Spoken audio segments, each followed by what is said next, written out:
thing that I get most excited about in my entire career of web analytics is when clients start putting all the pieces together. Because the true strength of analytics is when you have the entire stack. And you can't make decisions without collecting accurate data. But now that you have accurate data, what decisions can you make? A couple of readers pinged me and said they were loving the power of the advanced segments, but they wondered what else they could do with them.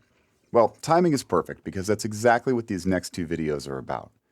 Now, I am not overstating this when I say the simple connection between the behavior of your customers and the ability to market directly to them based on those behaviors is one of the most powerful and at the same time simplest things you can do as a marketer today. Now, some of you may be familiar with Google's version of retargeting called Remarketing through my business partner David's course on AdWords. If you haven't had a chance, I highly recommend you check it out. Now, I won't repeat that course here, but I will simply summarize to say that these are the ads that show up after you visited a company's website and they seemingly follow you everywhere you go around the web because now those people believe that you've shown an interest in their product or service and are therefore worth pursuing.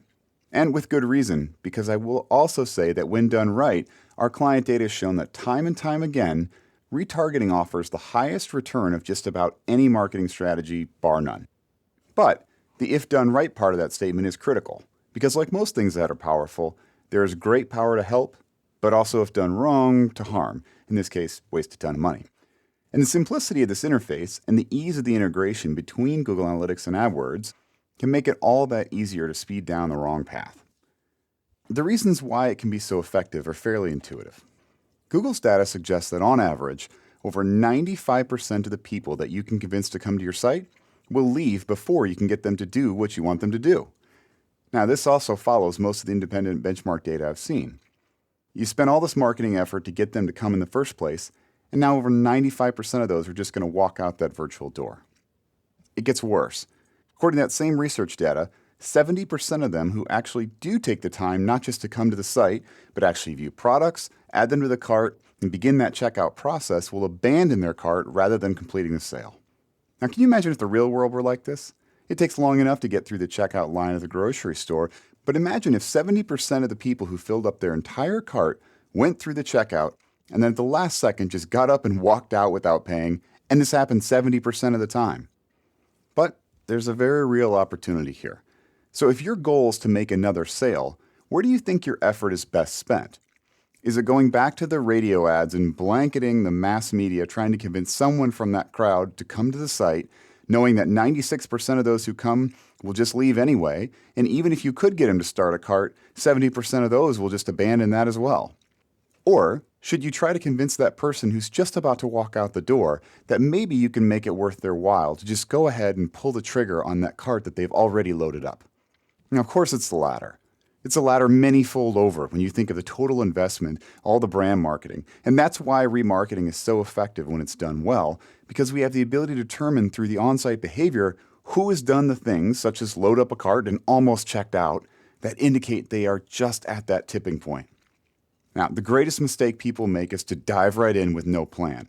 They throw on the remarketing code like it's magic and spam everyone who hits the homepage. That is a terrible plan. So let's back up a step and think about strategy and what a successful marketing plan looks like. Now, while the exact behaviors and conditions that each of you key off will be different, the plan starts off the same. It doesn't matter if they're a Fortune 50 global company or a niche boutique, all of our clients are basically trying to accomplish the same thing. Number one, identify their best customers, or at least the ones that have the most potential. The second thing is convert more of them and for higher amounts, generally through that targeted marketing. And third, we want to find more like them. This is generally known as lookalike modeling, which is a topic for another day. But these first two are front and center.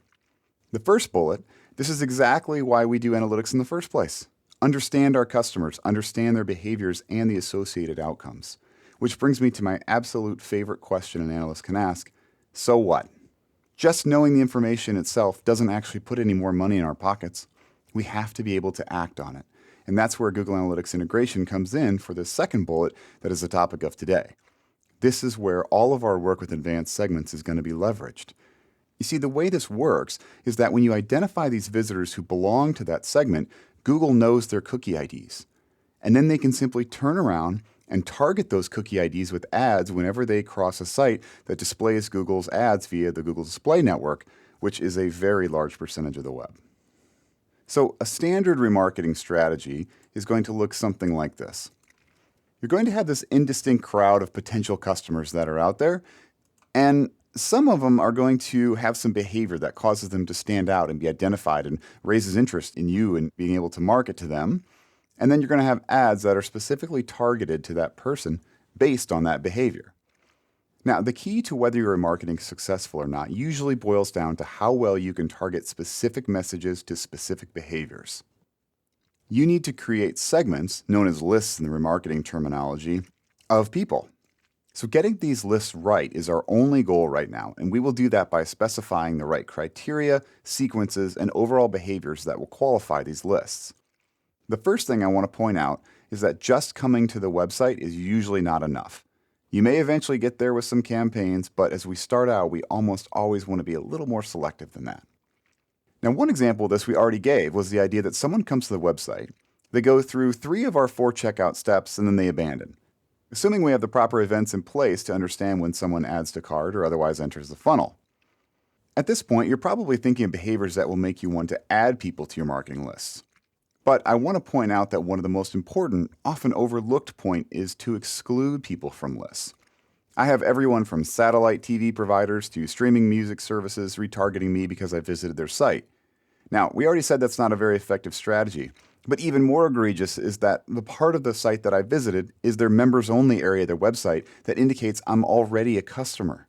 Now, does my behavior indicate that I'm at that tipping point? Of course not. It indicates that I'm already a customer, so I am the worst possible person to send a sign up now ad to, let alone over and over and over by all these different companies who don't employ effective strategies. And that is the beauty of this, is that if you do this well, you can beat the big guys at their own game. Exclusions are just as important as additions. And don't limit yourself to just your main conversion. Think about the opportunities for people who have already converted to sell them something else that's related to that action. If you just bought the printer that comes with that tiny sample inkwells that'll run out a week later, well, some inkjet promos might be well placed because you know exactly what they bought and very likely when they'll need it.